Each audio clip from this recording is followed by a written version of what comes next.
جی مولانا فضل الرحمان کا شکوہ یہ ہے کہ ان کی سیاسی اوقات اتنی تھی نہیں. یہ وہ سیاسی جماعتیں ہیں جو اپنی اسٹریٹ پاور کھو چکی ہیں. نہ ان میں مزاحمت کرنے کا، نہ ان میں جو ہے وہ اسٹریٹ کے اوپر پاور شو کرنے کا، نہ جلسے جلوس کرنے کا نمبر ہے، نہ ان کے اندر جو ہے نا وہ اب پولیٹیکل سٹیل موجود ہے. صحیح. تو مولانا فضل الرحمان سمجھتے ہیں کہ میں پہلے دن سے اس پوری تحریک کا جو پی ڈی ایم کی چلی تھی، میں اس کا روئے رواں ہوں، میں اس کی ریڑھ کی ہڈی ہوں، میں وہ بیک بون ہوں جس کے اوپر یہ کھڑے ہوئے. صحیح. میں نے لوگ پرووائڈ کیے جلسے، اور جو رائٹلی سو جب آپ دیکھتے ہیں پی ڈی ایم کے جتنے بھی جلسے ہوئے تھے، گجرانوالہ سے کراؤڈ لے سارا کے انہی کا لاہور ہوتا ہے. سے لے کے جہاں جہاں پر، کراچی میں، کوئٹہ میں، جہاں جہاں پر بھی جلسے ہوئے، جو لوگ آتے تھے وہ تو انصار الاسلام، وہ جو ان کے یلو کپڑے والے جو لوگ تھے وہ آتے تھے. مولانا کے جھنڈے آپ کو نظر آ رہے ہوتے تھے. مولانا کہتے ہیں کہ سارا کچھ تو میں نے کیا، ان کے پلے کچھ تھا ہی نہیں. پبلک پریشر تو میں نے ڈیولپ کیا صحیح. جتنا تھوڑا بہت ہوا تھا. تو وہ جب میں نے فراہم کیا اور اس تمام وقت کے دوران پی ڈی ایم کی قیادت بھی میرے پاس رہی، تو میرے ساتھ کچھ وعدے وعید ہوئے تھے. انہوں نے اپنے اپنے الیکشن بنا لیے. زرداری صاحب نے سندھ میں اپنی حکومت رکھ لی، نواز شریف اور بلوچستان میں بھی. نون لیگ کے پاس جو ہے وہ حصے میں آ گئی پنجاب. بلوچستان کے بارے میں وہ کہتے ہیں وہ اسمبلی خریدی گئی، اور سندھ اسمبلی کا بھی وہ کہتے ہیں کہ وہ خریدی گئی. وہ کہتے ہیں اسمبلیاں خرید کے آصف زرداری صدر بن گیا. صدر بننے کا وعدہ میرے ساتھ ہوا تھا، لارا تو لگا تھا. آپ کو یاد ہوگا کہ چھوٹی عید کے فوراً بعد، میرا خیال ہے جون کا مہینہ تھا یا بقر عید کے بعد، میرا خیال ہے بقر عید کے فوراً بعد کی بات ہے، ایک اکٹھ ہوا تھا دبئی میں. جی. ان کے خواجہ کہہ رہا ہوں اسحاق ڈار صاحب کی جو ایمریٹس ہلز میں پراپرٹیز ہیں. جی جی جی. انہوں نے بھی نہیں پتا کہ دیا نے نہیں، ان کا تو پتہ ہے میرا خیال علی ہے، ان کے بیٹے ان کے بیٹے علی ڈار کے نام. تو وہاں جو میٹنگ ہوئی تھی، میاں صاحب لندن سے آئے تھے، یہاں سے زرداری صاحب اڑ کے گئے تھے. زرداری صاحب گئے تھے، تو ساتھ میں بلاول اور یہ سارے لوگ گئے تھے. تو مولانا فضل الرحمان کا کے جو پہلے دانت کھٹے ہوئے تھے نا، وہ وہاں ان کے دانت کھٹے ہوئے تھے. ان کو یہ سمجھ نہیں آئی کہ یہ سب کچھ کرنے کے بعد اب جب اقتدار کی بندر بانٹ ہو رہی ہے کہ آگے کیسے چلنا ہے. یہ اسمبلی تحلیل کرنے سے فوراً پہلے کی بات ہے. تو مولانا فضل الرحمان نے کہا، انہوں نے اپنے طور پر وہاں پر جا کر چیزیں طے کر لی. انہوں نے طے کیا کہ جو سب سے زیادہ سیٹوں والی پارٹی ہوگی وہ پرائم منسٹر بنے گی، جو سیکنڈ نمبر والی ہوگی وہ صدر بنے گی. تو مولانا نے کہا میرے حصے میں کیا آیا؟ ہم نے اس وقت جب یہ خبر بریک کی تھی، رپورٹ کی تھی، اس کی تردید حکومت کی طرف سے ہوئی، نون لیگ کی طرف سے ہوئی، پیپلز پارٹی کی طرف سے ہوئی، جے یو آئی ایف کی طرف سے ہوئی. جی. لیکن وہ خبر ایونچولی درست ثابت ہوئی. تو مولانا فضل الرحمان کو اس وقت جو ان کو لگتا ہے نا کہ ان کے ساتھ وشواس گھات ہوا ہے ان کے ساتھ دھوکہ ہوا ہے، اس کے بعد سے مولانا کو کٹ ٹو سائز کیا جاتا رہا، اور نتیجتاً آپ کے سامنے ہے کہ مولانا کہاں پر کھڑے ہوئے ہیں. اب جو گفتگو مولانا کے متعلق ہوئی ہے اس سے مولانا کو دیجا وو ہوا ہے کہ وہ جسے کہتے ہیں نا کہ دھوکہ ریٹرن آف دا دھوکہ، وہ مولانا کو سمجھ آ گئی ہے کہ یہ جو ساری کہانی میرے ارد گرد ڈال رہے ہیں، مجھے انہوں نے جناب جانے محفل، شمع محفل بنایا ہوا ہے، اور ارد گرد یہ پروانوں کی طرح منڈلا رہے ہیں، اور اینڈ پہ شمع ہی بجھا دی ہے. تو آخر میں پتہ چلے گا کہ وہ شمع ہی جو ہے نا وہ بجھا کے یہ سارے خود بجھا دی ہے، دوبارہ سائیڈ پہ کھڑے ہو کے میرا مذاق اڑائیں گے. اس کی وجہ سے مولانا نے ایک ٹیزر چھوڑا ہے پشاور کی پریس کانفرنس. صحیح.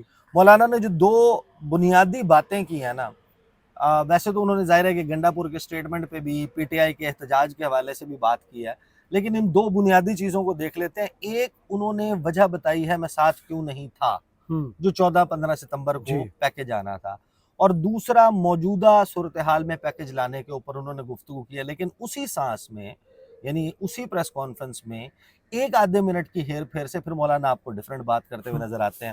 مولانا نے بات کیا کی ہے جو اپنے ہٹنے کے حوالے سے، اس میں ساتھ نہ ہونے کے حوالے سے، وہ سن لیں ذرا. لیکن اگر اس کے ذیل میں جب آپ قانون سازی کرتے ہیں یا آپ آئینی ترمیم لاتے ہیں، اس میں آپ بنیادی حقوق کو بھی ڈبو لیتے ہیں، اور اس میں آپ ملٹری کو اتنا مضبوط کریں کہ ہر سطح پر فوج نظر آئے، تو پھر ماشاء اللہ اور اس ترمیم میں کیا فرق ہے؟ یہ تو دوسرے معنوں میں آپ ماشاء اللہ لگا رہے تھے. تو اس میں ہم نے بالکل سپورٹ نہیں کیا اور وہ اجلاس نہیں ہو سکا. اچھا، بنیادی طور پہ مولانا نے اس میں ایکسپلین کیا کہ ہم نے سپورٹ کیوں نہیں کیا. آرٹیکل 8 والی بات پہ وہ اصل بات یہ ہے، کہانی یہ ہے کہ جو آرٹیکل 199 اور آرٹیکل 8 کی ذیلی شق 3 جو ہے اس میں کچھ تبدیلیاں اور پھر اس کے فالو اپ میں ہونے والی قانون سازی ایسی تھی کہ جس میں مولانا فضل الرحمان کے جو 2 صوبے ہیں جہاں پر ان کا اثر و رسوخ ہے، بلوچستان اور خیبر پختونخوا، وہاں پر ان کی کانسٹیٹوئنسیز میں جو لوگ ہیں وہ مولانا فضل الرحمان کے گلے پڑ جاتے ہیں۔ صحیح۔ انہوں نے مولانا فضل الرحمان اور ان کی پارٹی کا ناطقہ بند کر دینا تھا۔ مولانا فضل الرحمان کی بچوں کا، ان کے بھائیوں کا، وہ جو ان کی جماعت ہے اس کا سیاسی فیوچر جو ہے وہ ان 2 پروونسز میں اور زیادہ شرنک ہو جاتا۔ اور پھر یہ حکومت ہے جس حکومت کی ڈولتی ہوئی کشتی ہے، اس میں بیٹھنا ویسے ہی بہت رسکی ہے کہ آپ اس میں بیٹھ کر جھولے تو لے لیں گے، جھنڈے والی گاڑی تو آپ کو مل جائے گی، عہدہ بھی مل جائے گا، ہو سکتا ہے کہ آپ کو تشتری میں رکھ کے فیصل کریم کنڈی کا سر بھی پیش کر دیا جائے کہ جناب کے گورنرشپ جو ہے وہ کر دی آپ کی بیٹی کو جس طریقے سے نکالا گیا تھا گورنر ہاؤس کے پی سے، تو اس کا بدلہ بھی لے لیں، وہاں پر آپ اپنا گورنر جو ہے وہ بنا لیں۔ پھر مولانا فضل الرحمان جو ہے ان کو بلوچستان کی حکومت ان کے بیٹے مولانا اسد محمود کے لیے بھی مل جائے، صدارت والا معاملہ نہیں تھا، یہ سب کچھ مل جاتا مولانا فضل الرحمان کو، لیکن پھر اس کی پولیٹیکل کاسٹ بہت زیادہ ہے۔ تو ایک تو مولانا فضل الرحمان کا مسئلہ یہ تھا کہ یہ جو ترامیم ہیں اس میں آئینی عدالت تو میں مان لوں گا، لیکن مولانا فضل الرحمان 2-4 باتوں پہ اڑے ہوئے ہیں۔ ایک یہ کہ جو پرسن اسپیسیفک معاملہ ہے کہ جس میں قاضی فائز عیسیٰ صاحب اور ایون ٹو سم ایکسٹینٹ وہ اس کے بھی خلاف ہیں کہ جو آرمی اور بیوروکریسی کو جو 3 سال کی ایکسٹینشن اور وہ دینے کا معاملہ ہے، تو وہ جو ہے وہ ایک تو معاملہ ہے کہ جو دیا جا رہا ہے۔ دوسرا، مولانا فضل الرحمان نے ظاہر ہے کہ اس پیکج میں کچھ نہ کچھ بارگین کی گنجائش رکھی ہے۔ اب مولانا فضل الرحمان نے کیا کہا، جو انہوں نے موجودہ صورتحال میں آئینی ترمیم پاس کروانے کے حوالے سے، بیسیکلی یہ وہ سیاق و سباق کے بعد والی کہانی ہے جب مولانا کو کچھ چیزیں بتائی گئیں یا مولانا تک کچھ باتیں ٹریول ہوتی ہوئی پہنچیں۔ اچھا یہ بھی ہو سکتا ہے، میں یہ بات اندازے کے اوپر کہہ رہا ہوں، جس طرح وہ کہتے ہیں نا کہ بادشاہ سلامت نے انڈا کھایا اور پہنچتے پہنچتے 4-5-6 کانوں سے جب واپس بادشاہ سلامت تک بات پہنچتی ہے تو بادشاہ سلامت کے کان میں پہنچتا ہے کہ سنا بادشاہ سلامت آپ نے آج صبح انڈا دیا ہے۔ تو یہ ذہن میں رکھیں کہ مولانا فضل الرحمان تک جو گفتگو پہنچی ہے وہ کتنے ہینڈ سے گزرنے کے بعد سنانے والے نے کیا سنائی ہوگی، لیکن مولانا نے کہا کیا وہ سن لیں۔ تو یہ پارلیمان تو اتنی بڑی ترمیم کا حقدار نہیں ہے، اس پارلیمان کا وہ مینڈیٹ نہیں ہے کہ وہ اتنا بڑا کام کر سکے۔ ہم سمجھتے ہیں کہ الیکشن ہو، حقیقی معنوں میں عوام کے صحیح نمائندے میدان میں آئے، پارلیمنٹ پر عوام کا اعتماد ہونا چاہیے۔ اس جعلی قسم کے پارلیمنٹ سے اتنی بڑے آئینی ترمیم کرانا یہ بذات خود ایک ناانصافی ہے۔ تاہم ہم نے ایک بات کی ہے کہ ہم پارلیمانی کردار بھی جاری رکھیں گے، تو ہم نے ضرور پارلیمنٹ میں کچھ تجاویز دی ہے۔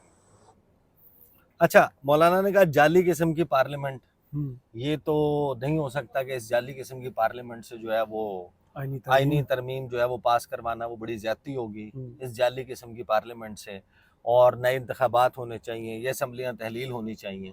لیکن ساتھ ہی مولانا اس سے اگلے سانس میں یہ بھی کہہ دیتے ہیں کہ ہم مسودہ تیار کرا رہے ہیں، ہم پیپلز پارٹی کے ساتھ مل کے، ہم پی ٹی آئی کے ساتھ مل کے۔ اب سوال یہ ہے کہ اگر یہ جعلی قسم کی پارلیمان ہے مسودہ کدھر لے کے جانا ہے، تو پھر وہ مسودہ جو ہے وہ آپ نے پاس کروانا ہے، وہ کیا راولپنڈی کی ضلع کونسل سے کروانا ہے؟ مطلب وہ آئینی ترامیم کا مسودہ جو ہے وہ کیا ٹاؤن ہال کی کمیٹی جو ہے وہ کسی چھوٹے سے شہر کی ادھر سے پاس کروانا ہے؟ وہ بھی تو اسی پارلیمنٹ سے پاس کروانا ہے۔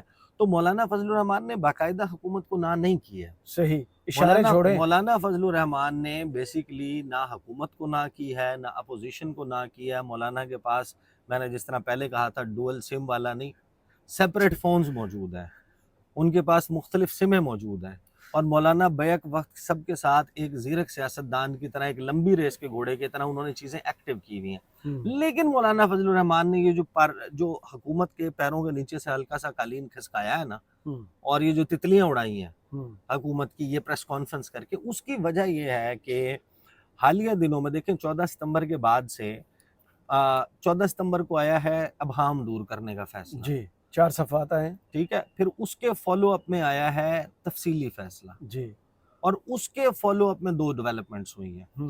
ایک خط لکھا ہے اسپیکر قومی اسمبلی ایاز صادق نے الیکشن کمیشن کو. الیکشن کمیشن آف پاکستان کو، اور پھر نون لیگ کے کچھ لوگ پٹیشن لے کے الیکشن کمیشن آف پاکستان گئے، صحیح. اور انہوں نے جا کر الیکشن کمیشن آف پاکستان سے دونوں طرف سے استدعا جو ہے وہ یہ کی گئی ہے کہ سپریم کورٹ کا فیصلہ نہ مانے، یہ پارلیمنٹ قانون سازی کر چکی ہے. 12 جولائی کو انہوں نے فیصلہ دیا تھا، 3 اگست کو 4 اگست کو ہم نے کوئی یہاں سے کوئی بل پاس کر دیا تھا، گزٹ نوٹیفیکیشن اس کا کوئی 8-9 تاریخ کو ہو گیا تھا. لہٰذا اب نیا قانون جس کا اطلاق ہم 2017 سے جو کر 6 چکے ہیں، اگست کو آیا ہے. ہاں جو ہم 2017 سے جس کا اطلاق کر چکے ہیں، تو وہ اب قانون جو ہے وہ مقدم ہے، کیونکہ پارلیمان سپریم ہے، لہٰذا آپ آئین سپریم کورٹ، سپریم ہے. ہاں لہٰذا آپ جو ہے وہ سپریم کورٹ کا فیصلہ نہ مانیں اور سیٹیں جو ہیں الاٹ کر دیں. جی. اس کے اوپر نا کچھ اہم وزراء نے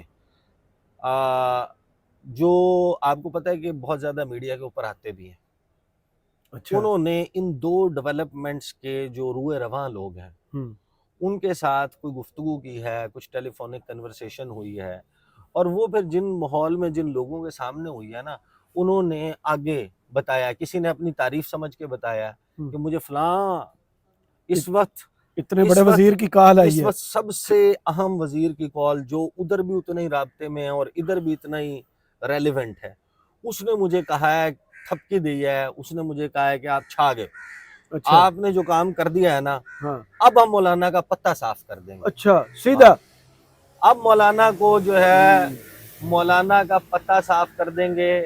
مولانا کو میں وہ الفاظ نہیں دہرانا چاہتا جو مولانا کے حوالے سے انہوں نے کہے، لیکن وہ باتیں جب انہوں نے کی نا، تو انہوں نے جن لوگوں کی ان وزراء نے جا کے تعریف کی، انہوں نے معصومیت میں، نادانی میں، یا اپنے نمبر بڑھانے کے لیے آگے اپنے کولیگز کو بتایا کہ مجھے تو فلاں فلاں کا فون آیا یہ کرنے پہ، اور صرف وزراء کی بات نہیں کر رہا میں، سمجھ جائیں آپ. جی جی. تو انہوں نے آگے اپنے کولیگز کو بتایا کہ میری فلاں فلاں نے تعریف کی ہے کہ یہ آپ نے بڑا کام اچھا کیا، اب اگر سیٹیں الاٹ ہو جائیں گی الیکشن کمیشن آف پاکستان سے تو مولانا کی تو ضرورت ہی نہیں پڑے گی، مولانا کا ہو جائے گا پتہ صاف. تو آپ نے جو کام کیا ہے نا، یہ آنے والی جو ہماری تاریخ ہے اس میں پاکستان کی آئینی اور سیاسی تاریخ اس میں سنہرے حروف میں لکھا جائے گا کہ آپ نے مولانا سے جان چھڑوانے میں بڑی ہماری مدد واہ کی تھی. واہ واہ واہ. تو یہ جب بات مولانا تک پہنچی ہے، انہوں نے کہا کہ ایک طرف آپ ہماری طرف جناب دوستی کے ہاتھ بڑھا رہے ہیں، جولی بھی پھیلائی ہوئی ہے اور پھر جولی میں سوراخ آپ بھی کر رہے ہمارے سے ووٹ بھی مانگ رہے ہیں، تو یہاں ساتھ میں آپ کیا کہانی کر رہے ہیں؟ ساتھ میں آپ یہ کر رہے ہیں کہ پورا نمبر دوسری طرف پورا کرنے کی تیاری کر رہے ہیں. وہ پیچھے گوائیاں بھی شروع ہو گئی ہیں اور ادھر سے کوے بھی بولنا شروع ہو گئے. آپ کو پتہ ہے نا آؤٹ ڈور کے مزے، آؤٹ ڈور کی اسٹوڈیو سے باہر ہیں تو پھر باہر تو کی مولانا تک نا یہ باتیں ایز اٹ از یا کچھ مرچ مسالہ لگا کے پہنچی ہیں کہ مولانا صاحب آپ کے ساتھ تو حکومت نے ڈالی بھی ہے، آپ کو جناب گھیرو کرنے کی کوشش بھی کر رہے ہیں، لیکن ساتھ میں انہوں نے اپنے نمبر گیم آن کی ہوئی ہے. صحیح. اور جس دن ان کو یا تو 63A کے اوپر نمبر گیم مل جاتی ہے کہ وہ وہاں سے تحریک انصاف کے بندے پورے کر لیں، جس پہ تحریک انصاف بڑی کانفیڈنٹ ہے، وہ کہتی ہے کہ ہمارے بندے جو ہے نا ہمارے نہیں جائیں گے بلکہ ان کے آئیں گے، وہ اس حد تک چلے گے، ہمارے بندے جو ہیں وہ قابو میں ہیں اور ہمارے بندے نہیں توڑ سکتے. صحیح. لیکن مولانا کو اب یہ بھی ظاہر ہے کہ شک پڑ گیا کہ حکومت کا دوسرا جو آسرا ہے وہ ہے کہ کسی طریقے سے سپریم کورٹ کے فیصلے پہ عمل درآمد نہیں ہوگا، چیف الیکشن کمشنر جو ہیں وہ سیٹیں الاٹ کر دیں گے، یا اندر کوئی جج جو ہیں وہ 8 ججوں میں سے کوئی نمبر گیم تبدیل کرنے کے لیے کوئی مینج ہو جائیں گے، کچھ چیزیں زور تو لگے ہوئے ہیں، وہ ہو جائے گا. اور اگر ان کا نمبر پورا ہو گیا تو پھر انہوں نے میرے ساتھ وہی کرنی ہے جو دھوکہ ریٹرنز ہے. صحیح. یعنی فلم کا نام دھوکہ ہوا تھا 2023 میں، دھوکہ ریٹرنز ان 2024. لہٰذا مولانا نے کہا کہ یہ جسے کہتے ہیں کہ گناہ بے لذت، کہ میں ان کا ساتھ دینے کا فیصلہ بھی کر لوں اور اس کے بعد اس کے نتیجے میں میرے ساتھ وہی ہو جو 2023 میں ہوا تھا. لہٰذا انہوں نے پریس کانفرنس فرمائی ہے، لیکن اس کو اوپن اینڈڈ بھی جان بوجھ کے رکھا ہے مولانا نے، جس میں وہ اسی پارلیمنٹ سے ایک مسودہ پاس کروانے کی بات کر رہے ہیں جس کو کہہ رہے ہیں کہ یہ جعلی پارلیمنٹ ہے اور یہ زیادتی ہوگی کہ اتنی بڑی آئینی ترمیم اس پارلیمنٹ سے کروا لی جائے جس کی اپنی ساکھ کے اوپر سوالیہ اس کے پاس یہ مینڈیٹ نہیں ہے، جس کے پاس یہ مینڈیٹ نہیں ہے. تو مولانا فضل الرحمان از اسٹل اوپن ہاں کہ ان کے ساتھ کون زیادہ اچھے طریقے سے ڈیل کر لیتا ہے، اور وہ اپنی ٹائٹ روپ پہ چل رہے ہیں، ایک طرف اپوزیشن ہے، ایک طرف حکومت ہے، اور انہوں نے ابھی بھی موقف میں وہ سختی نہیں لائی کہ جہاں پر پوائنٹ آف نو ریٹرن ہوتا ہے یا یو ٹرن کا چانس ختم ہو جاتا ہے، وہ ابھی رائٹ قدم گیم آن ہے. سیدھا قدم اٹھائیں گے، وہ پی ٹی آئی کے کیمپ یا اپوزیشن کیمپ میں کھڑے ہوئے نظر آئیں گے، الٹا قدم اٹھائیں گے، آپ کو حکومت کے ساتھ نظر صحیح. آئیں گے۔ بہت شکریہ عیسیٰ نقوی آپ کے تجزیے کا. کمنٹس باکس میں ضرور بتائیے گا یہ ویڈیو آپ کو کیسی لگی. اجازت دیجیے. اللہ اللہ حافظ۔